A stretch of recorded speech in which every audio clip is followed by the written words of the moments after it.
Hello, everyone. Welcome to Reunion. Welcome back to your home at Harvard Kennedy School. It is wonderful to see all of you here this afternoon. I will have more chance to talk with you tomorrow. We're gathered now for the annual meeting of the Alumni Association and for the granting of Alumni Awards. It's just a very special part of our reunion festivities. But first, as you've heard, we have a very special guest, the new dean of Harvard Kennedy School, Jeremy Weinstein.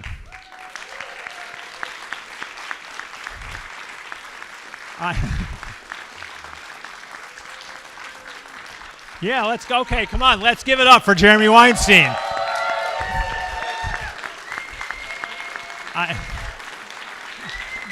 Good. Very good. I am thrilled that President Alan Garber selected Jeremy as the next dean of the Kennedy School. Jeremy is both a distinguished scholar of public policy and an accomplished practitioner of public policy.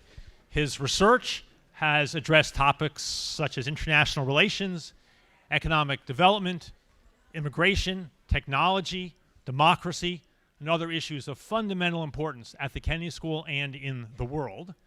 He has also served in senior positions at the United States Mission to the United Nations and at the National Security Council at the White House. So he embodies excellence in both the deep thinking that informs policymaking and in the execution of policy. In addition to all of that, he is an alumnus of the Kennedy School. He will be He will be the first alumnus of the Kennedy School to serve as our dean. Please join me in giving a warm and enthusiastic welcome to our new dean, Jeremy Weinstein.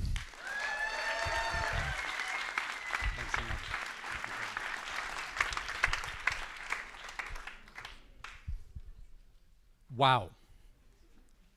I'm standing at the podium at the forum, which is something that I never imagined would have happened, much less as the dean. Joe Nye was the dean. That was Joe Nye's office up there. And of course, David and Doug. So I want to savor this moment. And hopefully someone is taking pictures for my family. I could not be more excited to be joining all of you in this room and those online who are celebrating your reunion. And I really appreciate the opportunity to greet you as part of my first visit to campus as dean-elect. Already, it's been an extraordinary visit. Meetings with faculty and staff and students, enabling me to see that this amazing place where I had the privilege of being a PhD student is just as vibrant and energizing as ever. I actually just came from a meeting with a group of students representing each of the programs, and I asked them, what is it that they love about HKS? And here are 5 of the things that they said, which I hope will resonate with your own experience. The opportunity to learn from peers with such diverse perspectives and experiences.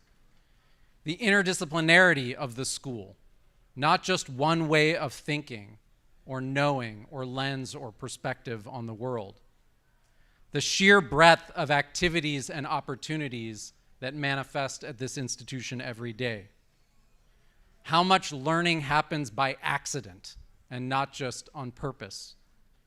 And the opportunity to bring rigor to complex discussions about how we can improve people's lives. That resonated with me and my own experience of being a part of this amazing community.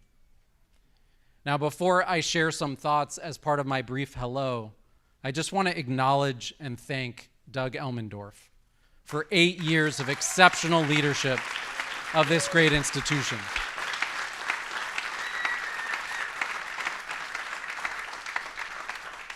I didn't get to be a faculty member or student here during Doug's tenure as the leader, but my job started as dean the day after I was announced, and all of the calls that I've been doing start with Doug. offering me wise counsel and perspective on where this institution is and where it needs to go. And I think that's a reflection of just the deep and long-standing commitment and sacrifice he's made, not just as a public servant in his career, but as a public servant for this institution during his tenure. So thank you, Doug. Now, I want to share 3 thoughts with you as part of Reunion. The first is that taking on the role of dean at HKS for me is the opportunity of a lifetime and truly a homecoming. Like many of you, HKS was a critical part of my life at an extremely formative moment in my career. I arrived here as a PhD student at age 22. I was like a kid in a candy store. Classes, seminars, speakers at the forum, research centers, classmates. I totally nerded out on public policy in a way that had never before been possible. And between HKS and the Faculty of Arts and Sciences, I found my identity as a scholar, as a teacher, and as a public servant. And it was the faculty and staff and peers at this institution that shaped who I am today. I also met my wife at HKS, MPP class of 2000. It was that opening cruise on Boston Harbor at the beginning of her second year in the MPP program. I think we called it the booze cruise.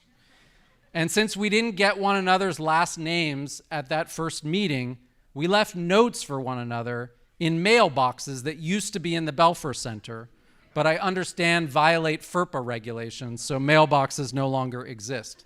And we left notes not knowing one another's last names and hoping that we'd pick the right Jeremy and Rachel.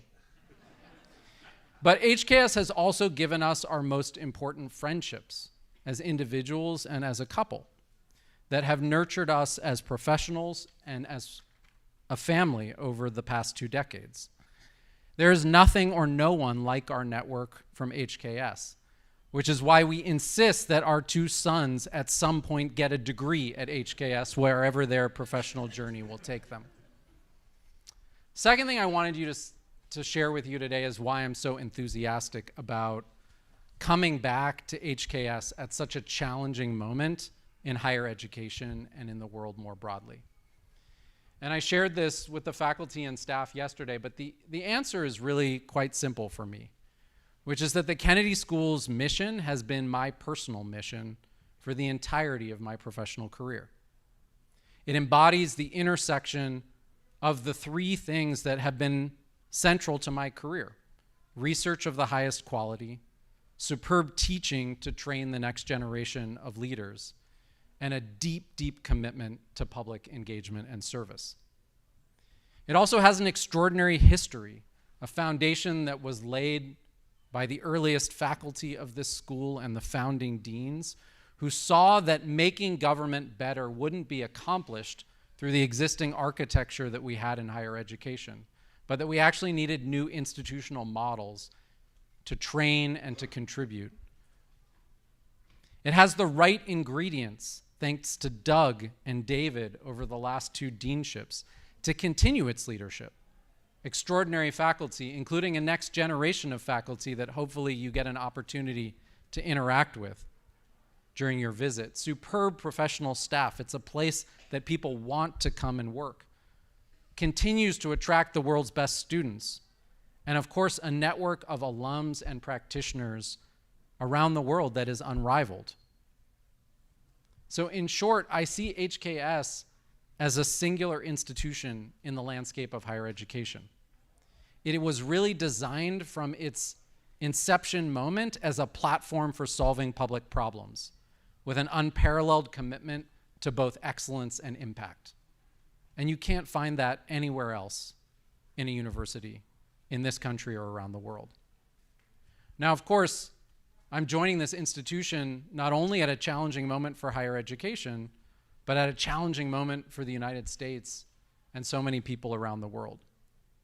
And instead of being afraid of that challenge, I feel the desire and attraction to lean in to that challenge. That this is a moment that needs and demands what the Kennedy School has to offer.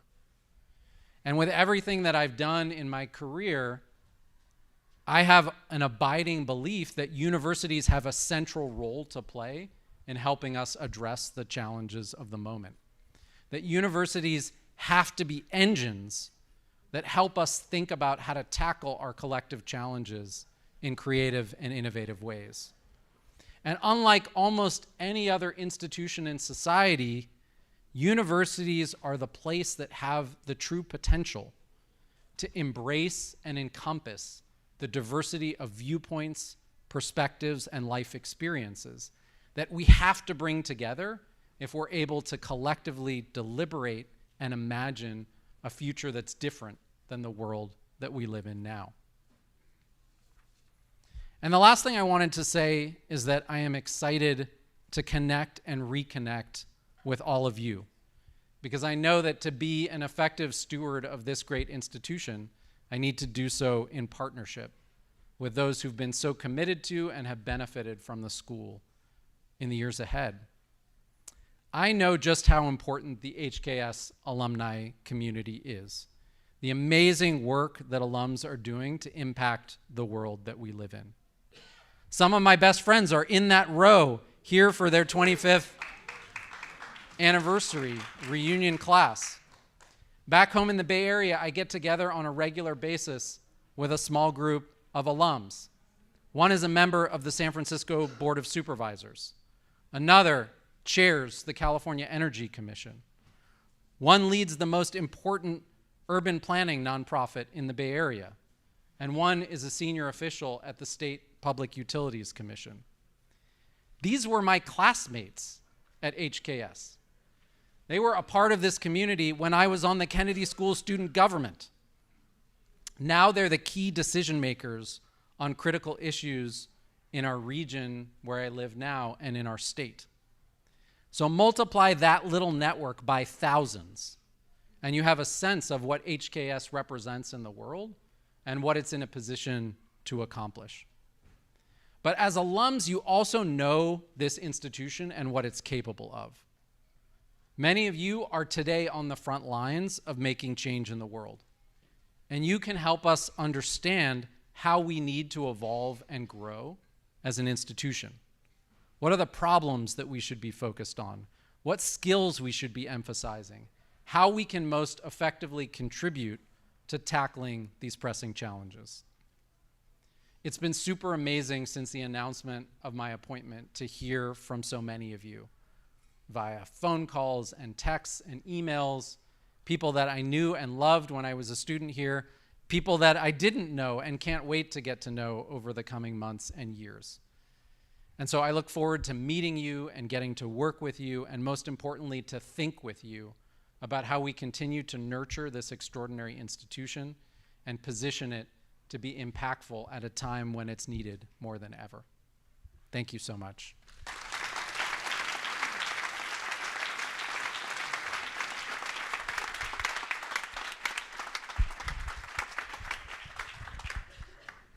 Good afternoon, everybody. Thank you, Jeremy. Thank you, Doug, for being here. This is the HKS Alumni Association meeting. I don't know if you guys know, but since we graduated, we're a part of this organization for life. And the organization has a board, an alumni board, and I'm Corina Santangelo, MPA 99, the grade class of 99, the millennium class. Yeah, get up for 99, that's it. And I am chair of the board. I've had the pleasure to chair the board for the past 2 years, and it's been one of the most wonderful experiences that I've had to work with new people that I didn't know, people that I knew, with our wonderful staff here at Arrow, and with our wonderful Dean Doug. So thanks everybody who make our job at the board so easy to do. So this is a kind of a 1 hour session where we tell you guys what is it that the board does, because many of you don't really know what it does. Maybe you voted, maybe you haven't voted ever, but this is where we inform you about the activities of the board. And also we give out the awards, which are wonderful because we honor incredible alumni that are doing, again, incredible work all over the world. But before we start, I would like to kind of sense the room so do we have any 2019s here? 1, 2, good. Okay, 14s. Yay. 09s, 04s. Good, yay. 99s. Hey, make some noise. 94. There you are. 84, did I say 80? 84, Judith. 79, 74. Okay. 89, go 89. Yeah, you're there. Okay, so this meeting, good. This meeting is open to every alumni. 73. No, you're not. You're here. So good to have you. Okay, so we're gonna start this meeting. This is being recorded. People all over the world, I don't know how many, maybe 2, maybe 10, are looking at us, but they can watch us on YouTube later. So put on your nicest faces and clap for everybody who's going to be on stage here. So let me introduce you to our next person, Jacob Hessler.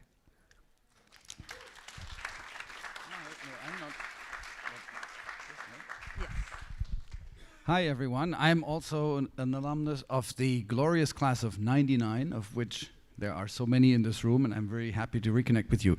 Well, let me tell you a little bit, give you a very brief overview, and I'll be very short, about actually who are the alumni, where are they, and how are they organized. And so with that, we go for the first slide, please. I don't have the clicker. Otherwise, I'll just tell you. How's that?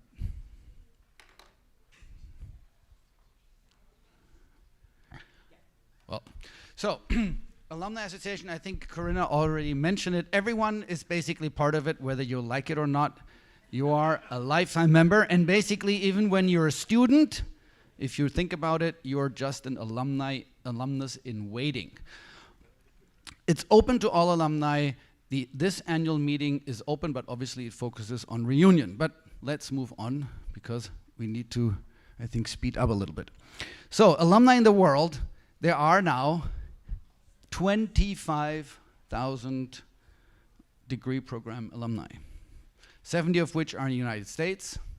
We have, if you include executive education, 66,000 alumni. So when you think about Jeremy's speech, just think about all these networks of the people everywhere. Well, there they are. It's 200 countries, and the largest populations are obviously in DC. I think it's about 8,000 alumni in DC alone. Boston, New England, New York, San Francisco, and LA. And internationally, it's UK, Japan, Germany, Mexico, and India. We have full-fledged alumni networks in 20 geographic locations, and in smaller places we have ambassadors where there's not a full-fledged alumni network, but where people still get together and gather alumni to bring them together and share stories, interests, and network.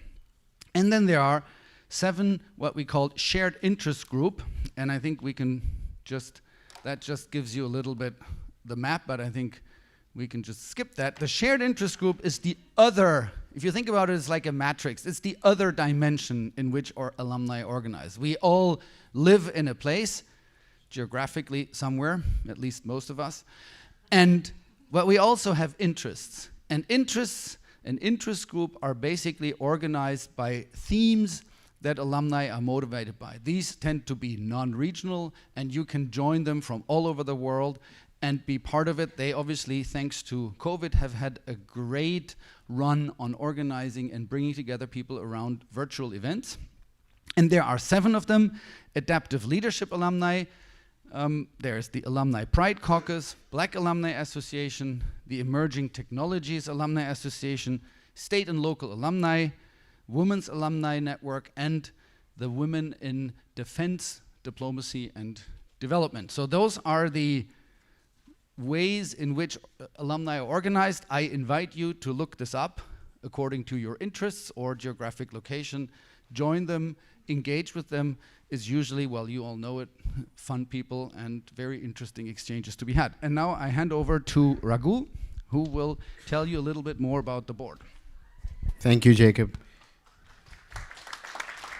Always a tough act to go behind him. Such an elegant person. So I'm going to be the fastest speaker because I only have 60 seconds. So here we go. The Alumni Board actually functions in a very close collaboration with the Alumni Relations Office, ARO. And the purpose of the board is simply to lead the topics, the main points that the HKS Alumni Association is thinking about. The way it's organized, it's 20 elected and appointed voting members, plus 2 representatives, and Jacob is one of them, to HAA board as well. Elections by all alumni for 8 board seats. They run for 2 years, for 2 times for 4-year terms. And appointments sourced from other alumni leaders for 4 board seats are also for, I'm over 60 seconds, yeah? I'm almost there. The board meets 2 times per year in person and up to 2 times online. So the point really is that all of you can actually also be aware of this and be thinking about participating in it. And we will talk a bit about what the accomplishments of the board are, and more importantly, the recipients of the Alumni Awards. This is the people, the selection of alumni who currently serve on the board. 2 things about this which are very interesting besides the fact number 1, these are incredible people who are spending a lot of their time out of their busy schedules and family and life to actually serve the HKS alumni. So it's quite a impressive achievement all over the world. And the second point is, during COVID, Jacob shaved his beard off, and I actually grew a beard. So there you go. That's our alumni board. Thank you, Rax. We want to go fast because then we have Professor Heifetz, and that's the superhero here. So this room's going to be filled with people. So what the board has been doing for the past 2 years, our main goals is as always to serve and represent alumni. We want to we have been putting together projects to create value for alumni, to relate to the school, and also to create, just community, a diverse community of alumni. And how do we relate is really, really important, and how do we do it with each other. We want to advance always, this is something that we wanted to do, advance a closer relationship with the school, just work with the different departments, not only with Arrow. Again, to put together programs to benefit alumni, and also we started doing this past 2 years working with students. One of the other goals of the board was to cement a culture focused on values and also on just being the joy of being part of the board and the joy of being a volunteer and working with and for alumni. And we want to increase the visibility of the board. We want alumni to know what we do. We want to create also a leadership pipeline that is very important, that other people who would like to run and be part of the board and be part of our communities and our SIGs. So very quickly, and this is not a very professional slide because it has lots of words in it. Okay. So, okay, you're gasping. Okay, so the board has several committees. The nominations committee is a committee who process people who self-nominate to be part of the board. This year, the self-nominations increased by 40%, which is great. So a lot more of us want to be part of the board. There were 187 people who wanted to be part of the board, and we had an election recently, and we had our results. So our new board is starting by July this year. The nominations committee hosted for the first time an information session, so people that are self-nominating just know better what they're up to, what the board work entails. We have a newly created committee that's been very successful, the Continuing Education Committee. And over this year, we put together 2 different events, bringing in 300 alumni. So we did one about career, how a career evolves, how do we, just change paths, and that was with one faculty member, which we think is great, Grant Freeland. And also we put together our first, which is kind of, this is not very nice, but we put together our first programming directed specifically for alumni in the East, in Asia. All of our programming is more, for this time zone that, is for the Americas and Europe, or where they're almost going to bed. So this is the first, and this is something that we would continue doing.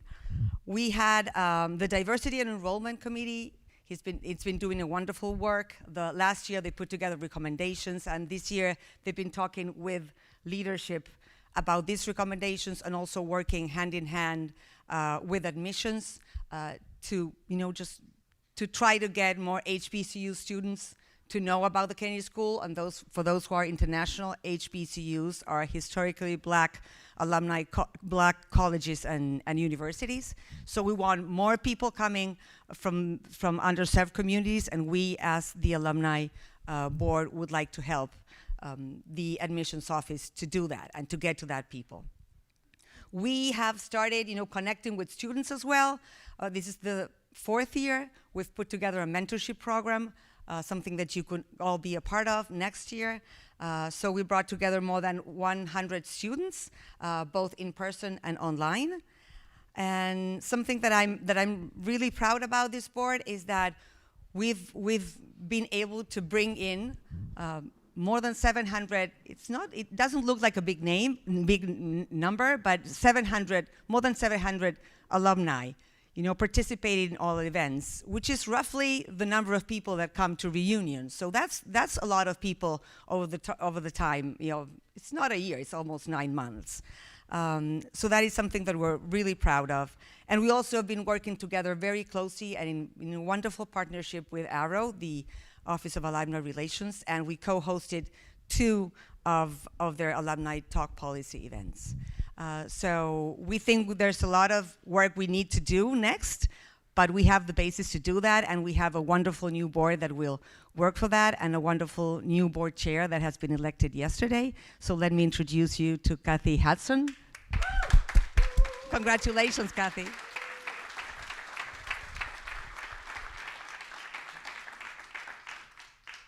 Okay, first test as the new chair is to how to work the clicker, which isn't working. Okay, so there are many ways for you to get involved in the Kennedy with the Alumni Board. One of them is around joining some of the regional networks, engaging with the special interest groups, becoming speakers on our webinars, and organizing events in partnership with the Alumni Board. There's also opportunities to volunteer. For example, I was a co-chair of the reunion for the MPPs 2004, and that's an opportunity that you all can also engage with. And of course, there's also the opportunity to give back to the Kennedy School, something that I'm personally very passionate about in terms of helping others, new students, really fulfill their dreams around public policy and public service. So looking forward, as Corinna mentioned, I was elected yesterday as the new chair, so I will be starting my term as the new chair of the Alumni Board on July 1st. And I want to thank Corinna for her extraordinary leadership over the past 2 years.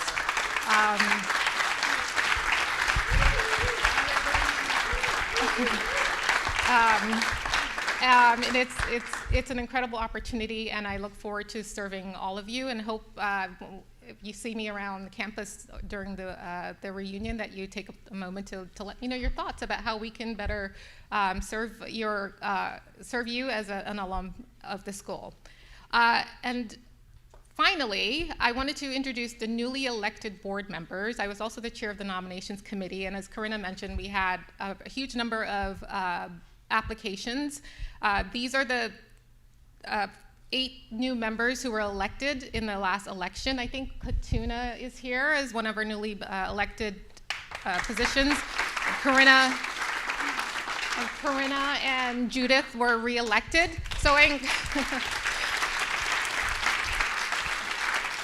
I encourage you all, as another option, is to, when the next call for nominations, please feel free to submit your application. We learned a lot, and we're incredibly impressed with the caliber of our alums, and it's a great way to get to know that community as well. So with that, I will turn it over to Corinna again for the Alumni Awards. Thank you. Thank you, Kathy. So this is my favorite part of the event. So every year, the Alumni Board honors wonderful alumni of the Kennedy School. And so we want to invite Doug Elmendorf. What? Oh, okay, sorry about that. You can take your seat again. Sorry about that. I'm excited about the awards. So first of all, we're going to introduce them by a wonderful video. So if you want to roll that, please.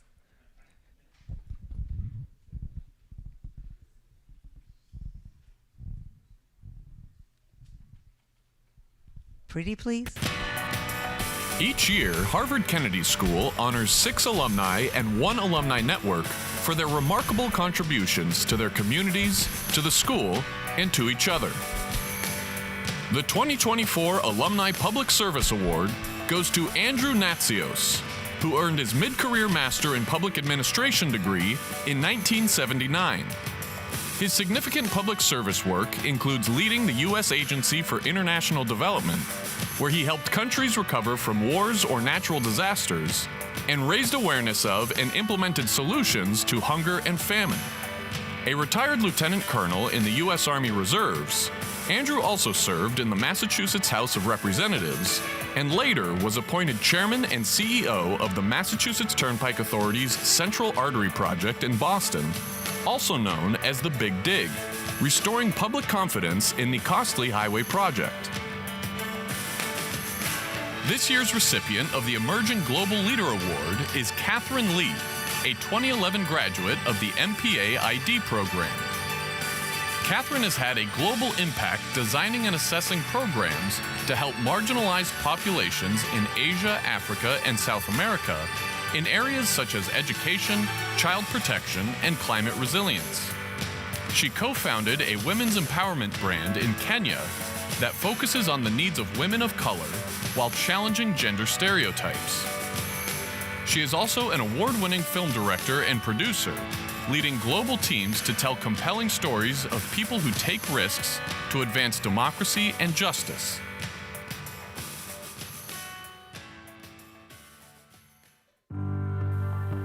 Brooke Ellison, MPP 2004, is being honored with the Julius E. Babbitt Memorial Alumni Volunteer Award. Paralyzed from the neck down in a car accident at age 11, Brooke was a lifelong advocate for the rights of people with disabilities, working to raise awareness and advance inclusivity at Harvard and beyond. An alumna of both Harvard College and the Kennedy School, Brooke co-founded the Harvard Alumni Disability Alliance, a shared interest group that elevates the accomplishments of alumni with disabilities and works toward a world where disability is appreciated for the value it provides to everybody. She was poised to become a fellow at the school's Carr Center for Human Rights for the 2024-2025 academic year when she passed away in February at age 45.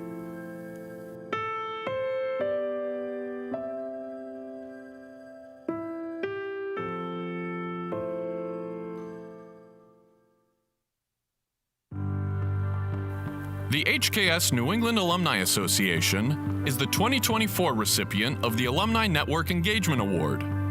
This network, which serves more than 6,200 alumni in the New England region, held more than 24 events during the past year focused on issues such as democracy, AI, the transatlantic relationship, and climate change. The network also facilitated opportunities for alumni to connect with each other as well as with students, and hosted community volunteer projects that included supporting refugees and low-income individuals.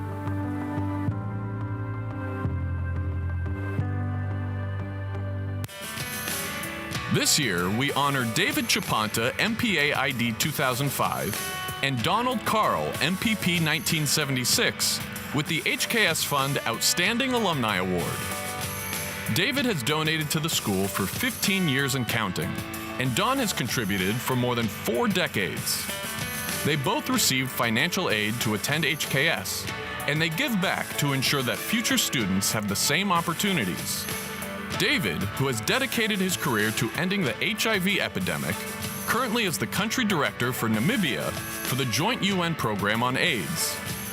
Don, who also received his JD from Harvard Law School, is a practicing attorney with an interest in using innovation and technology to address environmental problems.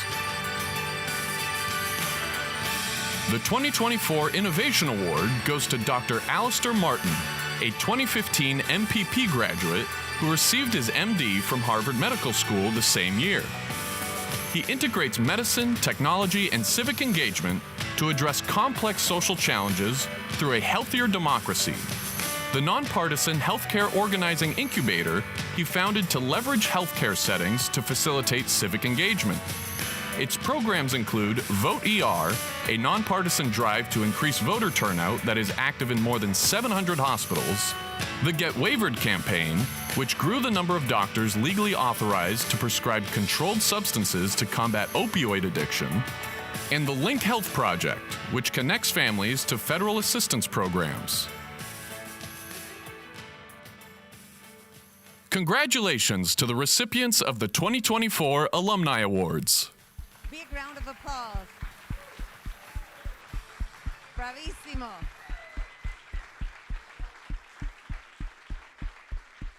Okay, so now we do invite Dean Elmendorf to the stage to be the one giving out the awards to the awardees. We're going to start by the Public Service Award. Unfortunately, Andrew Natsios is not here with us. So even if he's not here, I think he deserves a big, big round of applause.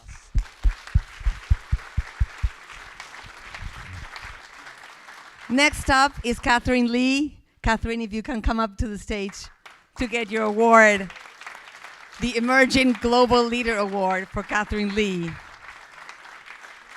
And you can take your picture also. Thank you.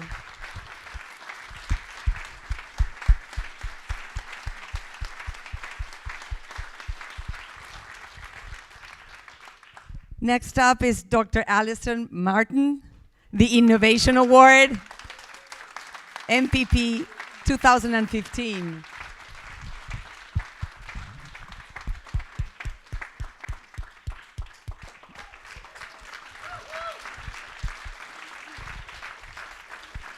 The Julius Babbitt Award goes posthumously for Brooke Ellison, but her parents, Edward and Jean, are here, so if you come up to the stage, please.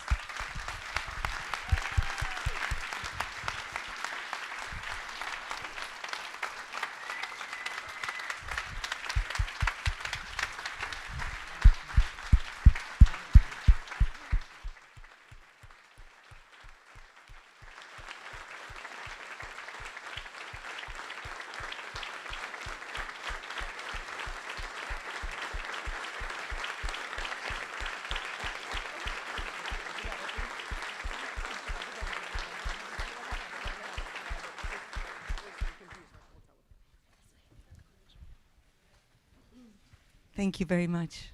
Thank you, Jean.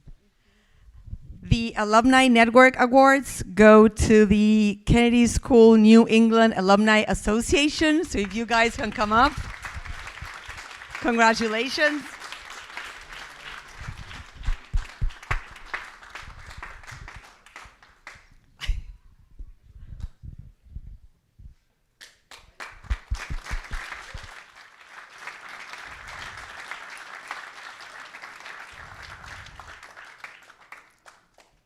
Thank you very much, you guys.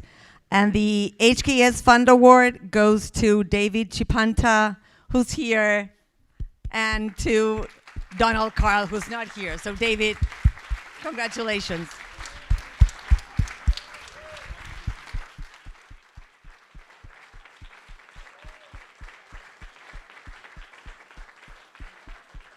Thank you very much. So I think you would like to hear from them. So if you can, guys, come up to the stage, we have Judith Bonnell interview you for a few minutes. Judith is an MPP 84.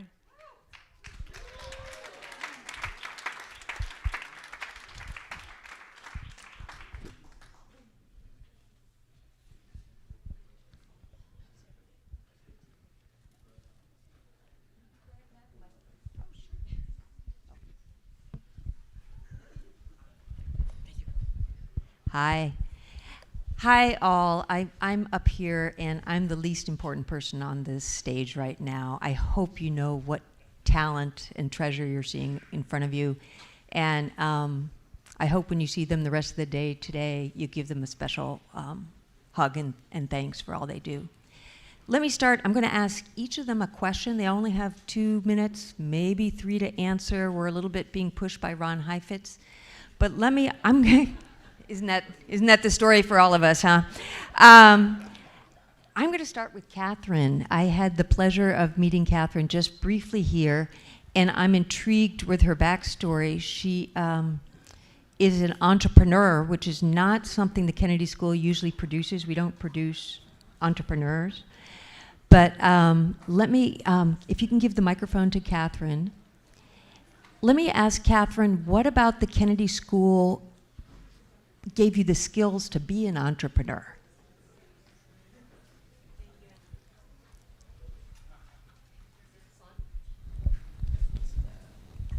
There you go. Thank you. Well, first of all, thank you for the honor. And I think it is an interesting and legitimate question for me to ponder because, I mean, my main identity is as a self-started filmmaker now. So, you know, should I perhaps have gone to film school instead of the Kennedy School or something like that?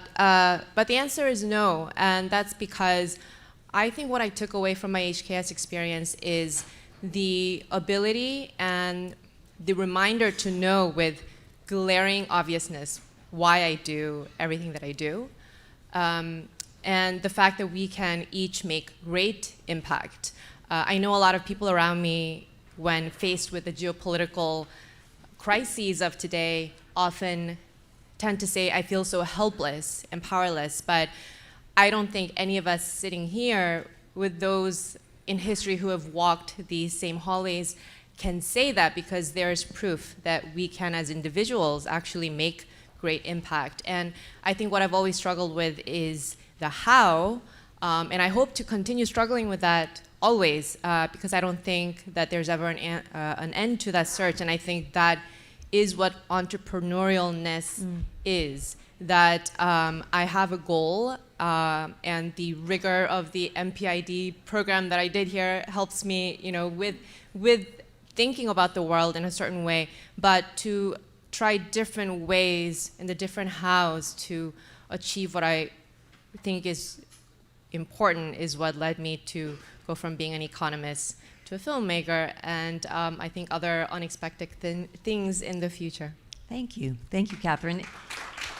And if you could pass the microphone to Jean. Jean, as many of you know, Jean's Brooke's mom, and I don't know if you picked up in the video, Jean was with Brooke every day at the Kennedy School. So I hope you know, Jean, when we all stood up to honor Brooke, we're honoring you, because without you, Brooke could not have had the Kennedy School experience. So my question to you, Jean, and just a short answer on this, when Brooke left the Kennedy School, she stayed connected and she stayed involved. What do you think made her do that? Is this on? Yes, Yep. ma'am. Okay.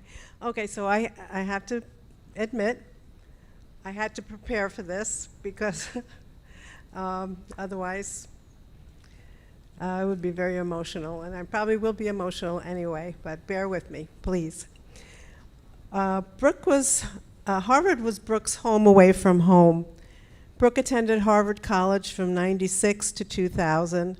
And for those who don't know, I was with her on campus for all those 4 years. When she graduated, I thought that would be the extent of her, or should I say, our Harvard experience. Little did I know, though, 2 years later, after she wrote her first book, Brooke applied to the Harvard Kennedy School for her graduate studies. She apparently hadn't gotten enough of Harvard and didn't tell me that she had applied until after she got accepted. But just as Harvard College had, the Kennedy School didn't just accept Brooke. They opened their arms, pulled her in, and embraced her. This meant so much to Brooke. As a person with a disability, it's often difficult to gain respect from others and not be seen as less than. This opportunity not only inspired Brooke, but it provided the opportunity for her to inspire others. Harvard College gave Brooke her confidence, but it was the Kennedy School that gave Brooke her voice. She used the tools she learned in courses like ethics, negotiation, human rights, and leadership throughout her own life, and also passed these skills to the students she taught as a professor. Relationships meant everything to Brooke. I would be remiss if I didn't mention at this point that Brooke made the most wonderful lifelong friends here at the Kennedy School, friends who truly loved her and helped shape her as a person. Brooke always felt a debt of gratitude to the Harvard Kennedy School for believing in her and giving her the opportunity to realize her goals. So giving back to Harvard Kennedy School was easy for Brooke and was something that she always wanted and loved to do. Brooke and a few other alumni, some of whom are here today, recently created a shared interest group called the Harvard Alumni Disability Alliance, whose mission was to provide a forum for the Harvard alumni, faculty, and others to promote opportunities, participation, inclusion, and civil and human rights for people with disabilities. This SIG has been officially established and sanctioned by the university and is well on its way to accomplishing its goals. So after all these years, Brooke still couldn't get enough of Harvard and the Kennedy School, and it was her dream to come back here not as a student, but as an educator and a force to advance the rights of the disabled and to ensure that people with disabilities are included in every aspect of life. In the fall of this year, Brooke was scheduled to come back to the Kennedy School as a senior fellow at the Carr Center for Human Rights to set up a disability initiative to do just that. As we know, Brooke will not be able to live out that dream, but I am confident that the Kennedy School, with the help of all the alumni, will make her dream come true. In closing, I would like to share that I know that Brooke would have been so honored and grateful to receive this award herself, because it was not only for her accomplishments, but for the efforts to improve the lives of others. Thank you, and enjoy the rest of the reunion. Thank you, Jean.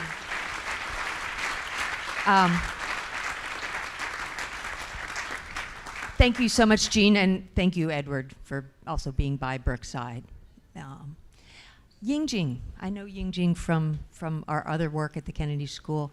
And Yingjing, before we get started and talk about the New England Kennedy School Alumni Network, do you want to have some of your colleagues stand for a moment so we can honor them? We know this is a group prize. Yes, please, please, the board members, can you stand up and wave so everybody can see you? Thank you.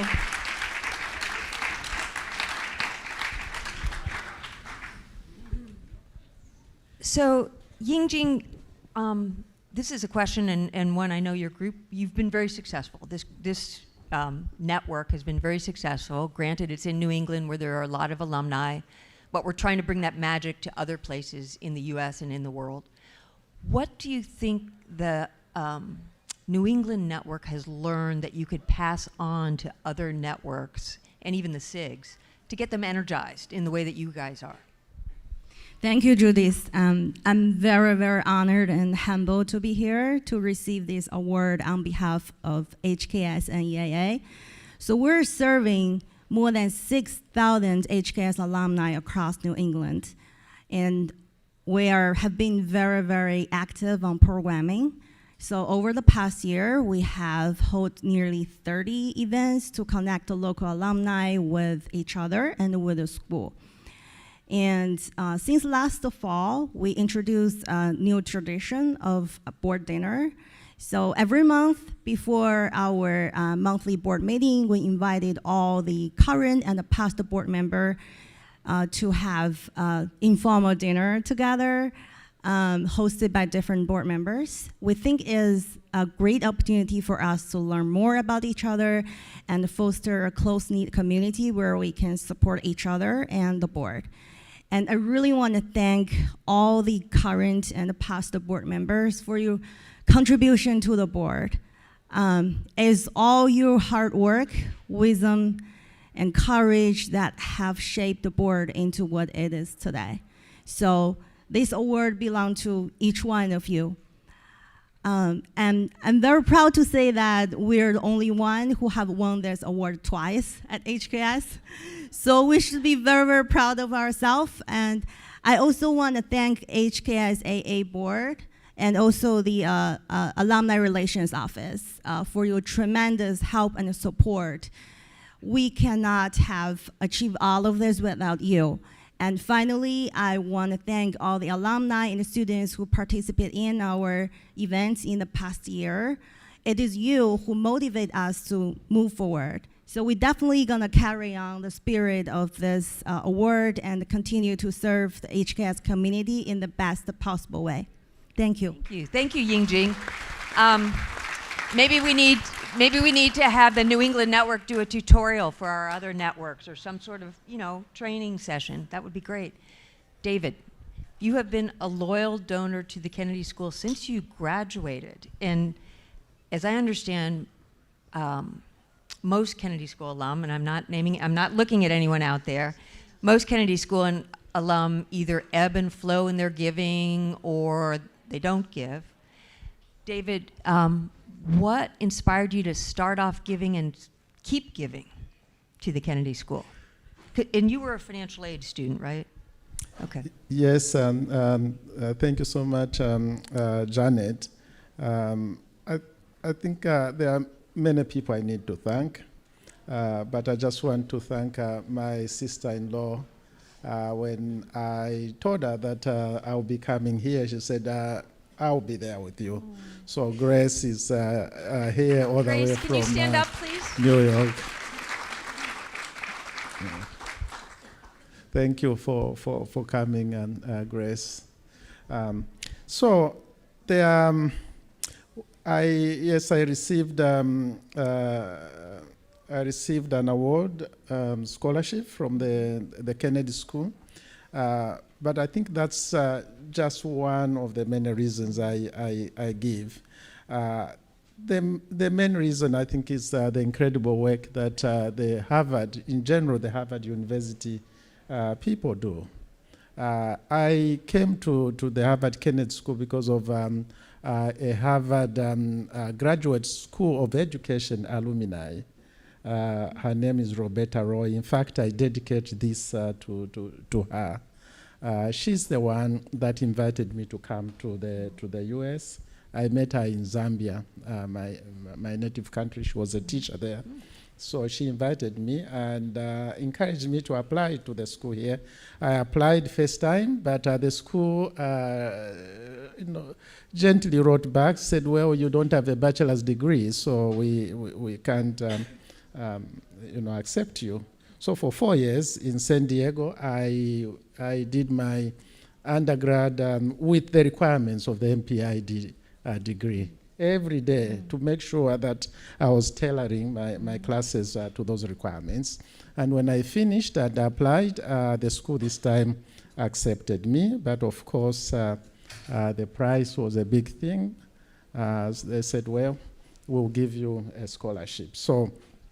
So that is one of the reasons. But I think the other reasons, as you mentioned, is that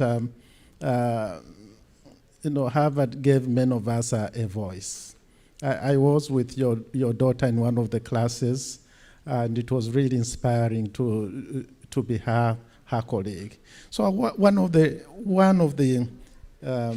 reason is really the voice and the courage and just the intellectual humility and breadth to really be able to look at issues you have never faced before and find a solution. The other part is just the incredible friendships that we forged here. This is where we are doing the problem sets with my colleagues. And as someone said once, a Harvard alumni, always a Harvard alumni. So just the incredible connections. And perhaps the last, at a personal level, I am the first in my family. And I don't come from a rich background, but being here at Harvard really lifted me and my entire family. So I think those are some of the reasons why I pay it forward. Thank you, David. Yeah. Thank you. And last but not least is Dr. Alistair here, and I have to comment on the fancy kicks. I mean, I hope everyone can see those. Only for you, Judith. Alistair is an innovator and has done many things. He's an ER doctor. He's done many things that are innovative and that really reflect the Kennedy School need to create. One of the things that intrigued the awards committee, however, was his Vote ER program. And that is getting, I talked to him a little bit yesterday, that is getting both patients and staffs in ERs registered and inspired to vote. Now, I have to admit, I had a little bit of fun with the visuals of someone coming in with a knife wound, getting, talked to about voting rights. I'm sure that's not what you do.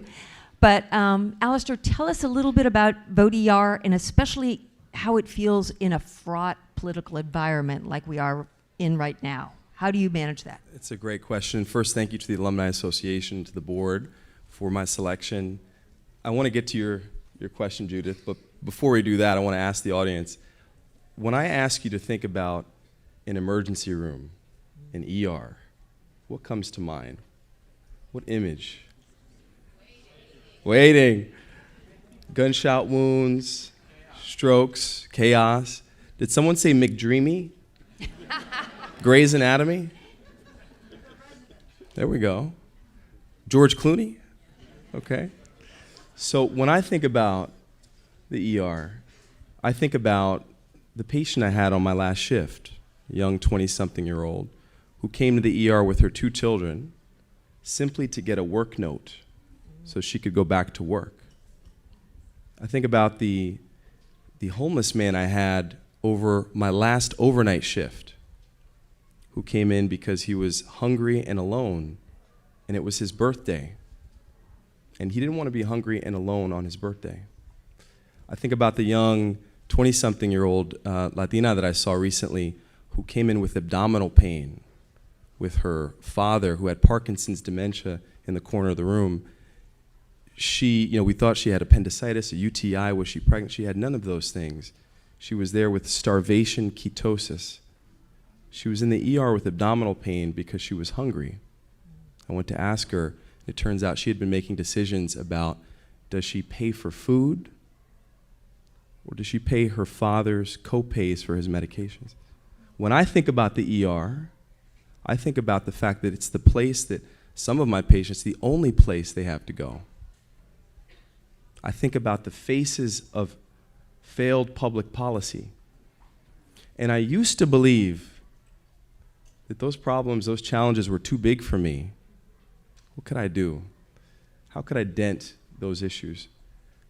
And then I came to a magical place, a place with a forum, the Harvard Kennedy School, and I began to learn, I began to understand the playbook for making and sustaining change.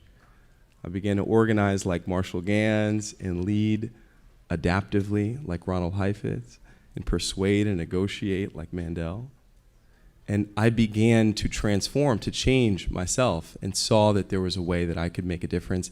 And one of the manifestations is our Vote ER program. In this country, we have over 72 million people who are not even registered to vote. And some of the discrepancies, the margins of victory in our last election, 2020 presidential, 15,000 in a state or 20,000 in a state. You start getting more folks involved in voting and you have a different country. The reason is all of the issues, the public policy issues that show up in my emergency department, they're all linked back to what? Voting, governance, civic engagement. And over the course of the last 5 years, we've been able to recruit over 700 hospitals to get involved and do this nonpartisan voter registration.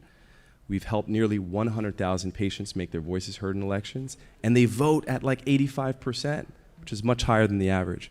So, you know, Judith, I'm just 9 years out. Next year is my actual 10-year. So thank you guys for letting me crash. But I couldn't have done any of this work without this place. So thank you so much, and looking forward to an incredible weekend with you all. Thank you.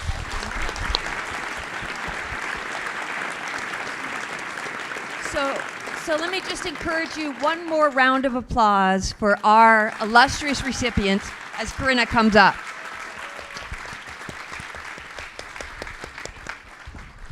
Thank you, guys. So proud of everything that you do and we keep on doing. Thank you very, very much.